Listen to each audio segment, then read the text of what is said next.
Josh, thanks.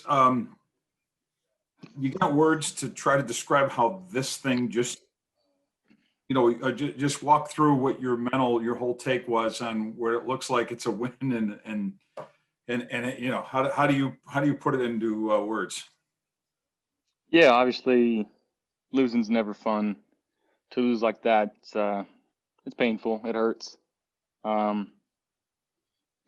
So you play 16 minutes of the game, and throughout the game, and I put the ball in harm's way too often, and it shouldn't have come down to one play. And I take this very personally, and the 2 interceptions can happen. You can't expect to win after turning the ball over, and it sucks going into the bye week because it's going to be the only thing on our mind for the next week and a half, 2 weeks. But I think it's also a good thing. It makes us hungry. You're not going to win every game, but to lose this one, how we did, it hurts. But at the same time, it's fuel on the fire. Josh, can you, as everything you said, obviously, what you are accountable for as usual, but you did throw, that was a next level throw to Stefan to seemingly win it all. How are you're on the sideline after that now. In your mind, what level of confidence did you have that you got it done despite all what you overcame? I have extreme amount of confidence in our defense and just tell them to close the game out. And, unfortunately it comes down to one play. It's the game of football. It happens. But like I said, if I do my job better throughout the game, it doesn't come down to that one play. Thank you, Josh. Hey, Josh, Heather Prusak here. You kind of touched on it a little bit, but just how tough is it to, you guys don't have a game next week to try to bounce back, and you've got to sit on this now during the bye week? Yeah, like I said, it's tough having a week off and knowing like this is the last time you've played or you're going to play for the next week or 2 weeks, really. But, a lot of good things to learn from on this tape. I think offensively, in that third quarter, we stalled a little bit, and we got to find ways to get going a little better. Too many punts. Like I said, two turnovers, and we can't do that. The first half, we had a pretty good thing going, moving the ball and putting some field goals up. And, again, at third quarter, late third quarter, early fourth quarter, we got to be better and find ways to move the ball, and, that's on me. What is it about the third quarter of games? Because it seems like that's kind of been this team's Achilles heel, especially this season.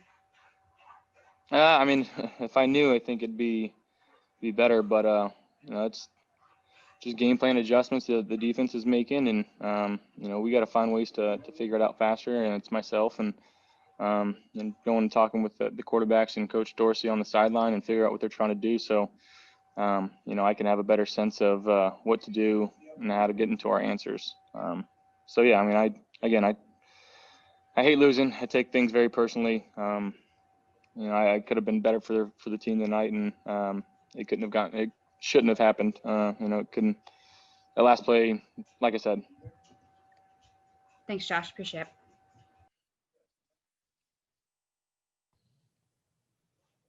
Hey, Josh, I was going to ask you, it's Adam Benini. I was going to ask you about the third quarter situation, but since Heather touched on that, I will ask you just kind of in general, looking back at kind of the week that was and how you were able to focus last week against Seattle after the passing of your grandmother. I'm sure the very uplifting aspect of the fans contributing in the form of the donations. I guess describe this week and maybe the emotional roller coaster it had to be for you heading into this game today. I didn't really let it bother me or affect me too much. There was a couple interviews, couple stories, but I felt pretty locked in and focused on the task at hand. We had a good week of practice, and again, we had our opportunities throughout the game, and shoulda, coulda, woulda, and you hate those types of games. Especially going into a bye week like this. But again, I can't give two turnovers to the other team and expect to win, But it's just one of those games. They made one more play than we did. All right, Josh, thank you. Hi, Josh. This is Jordan LaBarber with Bills.com. Tyler Bass had maybe a career day today. What can you say about the way I guess he's improved, and how much confidence do you have in him right now? I mean, we have an extreme amount of confidence, and he's got the leg, got a crazy big leg, and he's a young guy. And I know early on things weren't going his way, but he's turned it around, and we all have faith in him. And he had I think 250+ field goals today, which is awesome. For a rookie to go out there and do that, and he's only going to get better. So it's extremely promising. He's a great dude. On top of that, the guys in the locker room love him, and we got his back no matter what. Hey Josh, Matt here. I came in late, so sorry if you touched on this already, but I was just wondering, what did Arizona's defense do that, what did they do well today against you from your perspective? I know you have to look at the tape, but, it seemed like at times it was tough to move the ball. What do you think they did well? I mean, I think they did a good job of disguising some things and bringing different types of pressures.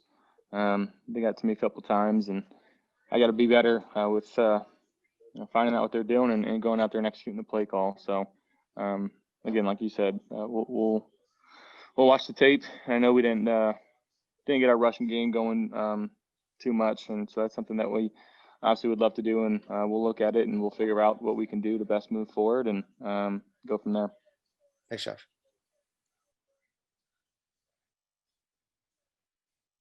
Hey, Josh, can you hear me? Yep, I got you. You mentioned it. This is obviously, it stings even more going into the bye week. It kind of reminds me of, you saying after the Houston game last year that the most frustrating part of that loss was not being able to immediately go out and make up for it the next week. I guess, how did you handle that long break in between games after that last major disappointment, and how can you apply that to what you do this bye week? Yeah, I mean, again, we're not going to say the sky's falling.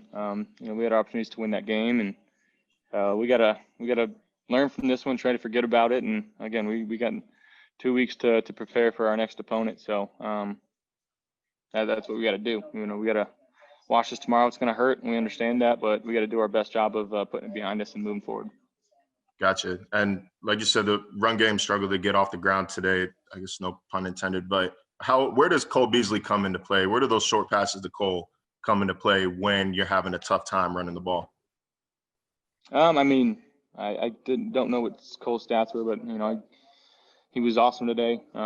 He's very smart. He gets in the zones, and when they tend to bring pressure, he's kind of an outlet guy and just knows where to be and finds, like I said, finds zones. So I got to do a better job and ball placement and putting it on him. And like I said, too many times I put the ball in jeopardy today, and they scored off of one of the turnovers that gave them a little lead, and I can't do that.